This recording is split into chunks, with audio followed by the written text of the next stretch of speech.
বিসমিল্লাহির রহমানির রহিম। সুপ্রিয় শিক্ষার্থী, আসসালামু আলাইকুম। আশা করি সকলেই ভালো আছো। তো অষ্টম শ্রেণীর বিজ্ঞান ক্লাসের পক্ষ থেকে তোমাদের স্বাগতম। এখন আমি আলোচনা করব দ্বিতীয় অধ্যায় জীবের বৃদ্ধি ও বংশগতি। তো জীবের বৃদ্ধি ও বংশগতি কিন্তু এটা আমার চতুর্থ ক্লাস। যদি 1, 2 এবং 3 নাম্বার ভিডিও দেখতে চাও তাহলে এই ভিডিওর ডেসক্রিপশন এবং পিন কমেন্টসে লিঙ্ক দেওয়া থাকবে, সেখান থেকে তোমরা দেখে নিতে পারো। চলো 4 নাম্বার ভিডিওটি শুরু করি। Part 3, prometaphase, metaphase, anaphase. এই 3টা ধাপ এই ভিডিওতে আলোচনা করা হবে। প্রোমেটাফেজ এ ধাপটি স্বল্পস্থায়ী। তো আমরা প্রোফেজ ধাপ পড়ছিলাম কিন্তু দীর্ঘস্থায়ী ধাপ, আর প্রোমেটাফেজ ধাপটা হচ্ছে সবচেয়ে স্বল্পস্থায়ী ধাপ। আমাদের কিন্তু অনেক সময় সৃজনশীলে আসে যে সবচেয়ে স্বল্পস্থায়ী ধাপটি ব্যাখ্যা করো মাইটোসিস কোষ বিভাজনের। তো এ ধাপে নিউক্লিয়ার পর্দা ও নিউক্লিওলাস প্রায় বিলুপ্ত হয়ে যায়। তো তোমরা এই ধাপগুলো পড়ার আগে কি করবা, চিত্র এঁকে নিবা। চিত্র আঁকলে কি হবে, তোমাদের এই ধাপের বৈশিষ্ট্যগুলো মনে রাখা সবচেয়ে সহজ হবে। দেখো আমাদের বলছে কি 1 নম্বর বৈশিষ্ট্যে নিউক্লিয়ার পর্দা ও নিউক্লিওলাস প্রায় বিলুপ্ত হয়ে যায়। দেখো এই যে নিউক্লিয়ার পর্দাটা কিন্তু একদম হালকা করে দেওয়া আছে এবং চিহ্নিতকরণে বলা আছে কি নিউক্লিয়ার পর্দা, লুপ্তপ্রায় নিউক্লিয়ার পর্দা। আর এই যে দেখো নিউক্লিওলাসও কিন্তু একদম হালকা করে দেওয়া আছে, এই জন্য বলা আছে লুপ্তপ্রায় নিউক্লিওলাস। তো 2 নম্বর বৈশিষ্ট্য, কোষের উত্তর মেরু থেকে দক্ষিণ মেরু পর্যন্ত কতগুলো তন্তুর আবির্ভাব ঘটে। এগুলো মাকুর আকৃতি ধারণ করে, তাই একে স্পিন্ডল যন্ত্র বলে। তাহলে দেখো এই যে উদ্ভিদ কোষ এবং প্রাণী কোষেই দুই কোষেই দেখো উত্তর মেরু থেকে দক্ষিণ মেরু পর্যন্ত কতগুলো কি তন্তুর আবির্ভাব ঘটছে। চিকন চিকন সুতার মতো অংশের আবির্ভাব ঘটছে, এগুলোকে বলা হইতেছে তন্তু। এখন এগুলো স্পিন্ডল যন্ত্রের আকৃতি ধারণ করে। অর্থাৎ স্পিন্ডল যন্ত্রের আকৃতিটা কেমন থাকে, স্পিন্ডল যন্ত্রের দুই প্রান্ত সরু থাকে, দেখো এই প্রান্ত আর এই প্রান্ত কিন্তু সরু, এবং মধ্যভাগ থাকে মোটা। এই জন্য এটাকে বলা হইতেছে স্পিন্ডল যন্ত্র। দেখো দুইটা কোষের ক্ষেত্রে কিন্তু একই। স্পিন্ডল যন্ত্রের মধ্যভাগকে বলা হয় বিষুবীয় অঞ্চল। যেহেতু এটাকে উত্তর মেরু বলা হইতেছে, এটাকে যদি বলা হয় দক্ষিণ মেরু, তাহলে এর মধ্যভাগকে সাধারণত বলা হবে কি বিষুবীয় অঞ্চল। পৃথিবী কিন্তু এইভাবে ভাগ করা হয়েছে।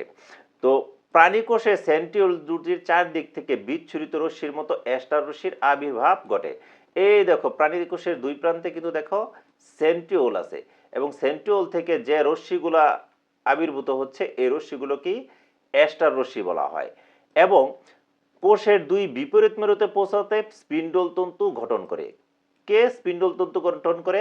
এই যে সেন্ট্রিওল দুটি যে অ্যাস্টার রশ্মি নির্গত করে, এই উত্তর মেরুর অ্যাস্টার রশ্মিগুলো কি দক্ষিণ মেরুর দিকে আসতে থাকে, এবং দক্ষিণ মেরুর অ্যাস্টার রশ্মিগুলো কি উত্তর মেরুর দিকে যেতে থাকে। এই দুই ধরনের অ্যাস্টার রশ্মি দুই প্রান্তে যাওয়ার সময় কতগুলো তন্তুর আবির্ভাব ঘটায়। তন্তুগুলো পরস্পর যুক্ত হয়ে কি করে, স্পিন্ডল গঠন করে, স্পিন্ডল যন্ত্র গঠন করে।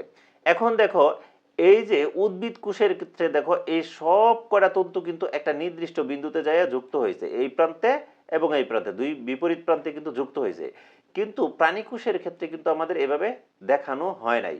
এখানে আমাদের মনে করে নিতে হবে যে সব কটা তন্তু একটা নির্দিষ্ট জায়গায় যায় যুক্ত হয়েছে, উত্তর মেরুতে এবং দক্ষিণ মেরুতে, এই যে এরকম সব যুক্ত হয়েছে।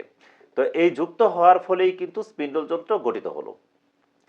স্পিন্ডল যন্ত্রের প্রত্যেকটা তন্তুকে স্পিন্ডল তন্তু বলে। এই যে এখানে আলাদা আলাদা করে যে কটা তন্তু দেখা যাইতেছে, সব কটা তন্তুকে আলাদা আলাদাভাবে স্পিন্ডল তন্তু বলা হয়।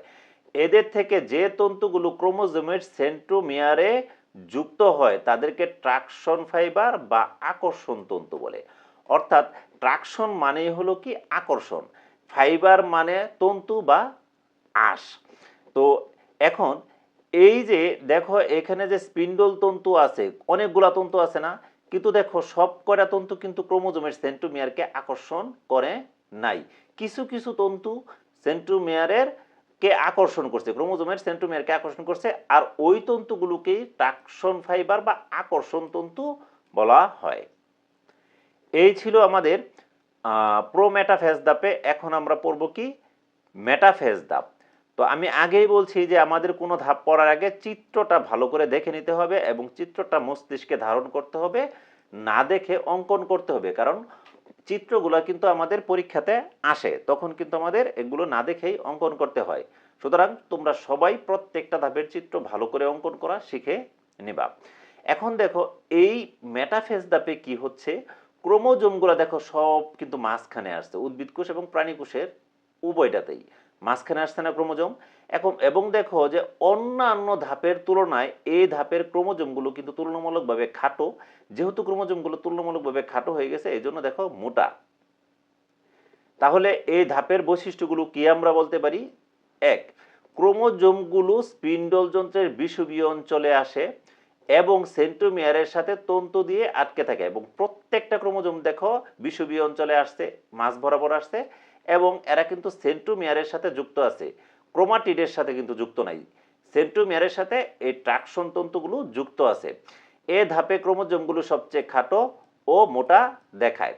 তো এখানে অনেক পরীক্ষা, জেএসসি পরীক্ষাতে আসছে যে মাইটোসিস কোষ বিভাজনের কোন ধাপে তোমার ক্রোমোজোমগুলোকে সবচেয়ে খাটো এবং মোটা দেখায়, সে ধাপের সচিত্র সহ বৈশিষ্ট্য লিখো। তখন আমাদের চিত্র অঙ্কন করতে হবে এবং বৈশিষ্ট্যগুলো লিখতে হবে।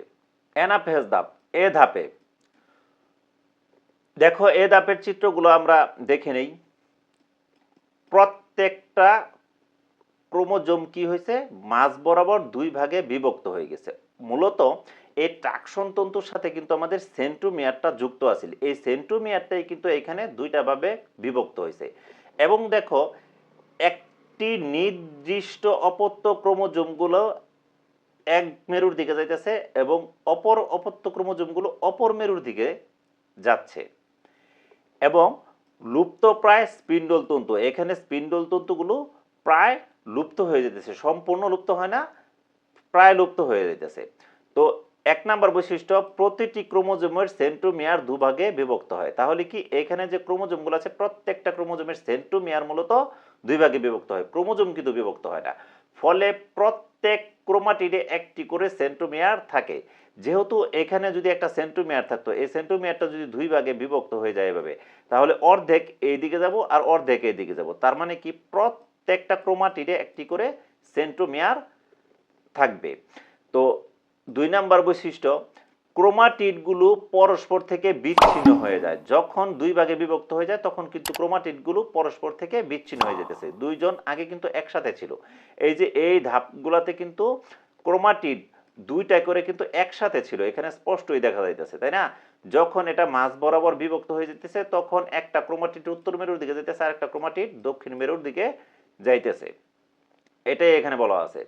এই অবস্থায় প্রতিটি ক্রোমাটিডকে অপত্য ক্রোমোজোম বলে। তখন কিন্তু এগুলোকে আর ক্রোমাটিড বলা যাবে না, এগুলার নাম হয়ে যাবে তখন কি, অপত্য ক্রোমোজোম। তো তিন নম্বর বৈশিষ্ট্য, এরপর ক্রোমোজোমগুলোর সাথে যুক্ত আকর্ষণ তন্তুগুলোর সংকোচনের ফলে, এই যে ক্রোমোজোমগুলোর সাথে কি যুক্ত আছে না আকর্ষণ তন্তু বা ট্রাকশন ফাইবারগুলা, এগুলা কি হইতেছে, যত সময় যাচ্ছে তত সংকুচিত হচ্ছে। তো সংকোচনের ফলে অপত্য ক্রোমোজোমগুলোর অর্ধেক উত্তর মেরুর দিকে, এটাকে যদি আমরা উত্তর মেরু চিন্তা করি, অর্ধেক যাইতেছে উত্তর মেরুর দিকে এবং অর্ধেক দক্ষিণ মেরুর দিকে অগ্রসর হতে থাকে। এ সময় সেন্ট্রোমিয়ারের অবস্থান অনুযায়ী, এখন দেখো এক একটা ক্রোমোজোমের অপত্য ক্রোমোজোমের অবস্থানটা এক জায়গায়, তাই না? এই জন্য বলা হইতেছে এ সময় সেন্ট্রোমিয়ারের অবস্থান অনুযায়ী ক্রোমোজোমগুলো ইংরেজি বর্ণমালা BLJ অথবা আই আকৃতি কি, আর এটা দেখো এভাবে বি এর আকৃতি ধারণ করছে, তাই তো? আবার এটা দেখো এল এর আকৃতি ধারণ করছে, এল এর মতো আকৃতি ধারণ করছে, এটাও আবার বি এর আকৃতি ধারণ করছে। আবার কোনোটা এরকম একদম সোজা থাকে, এটাকে বলা হয় আই এর আকৃতি।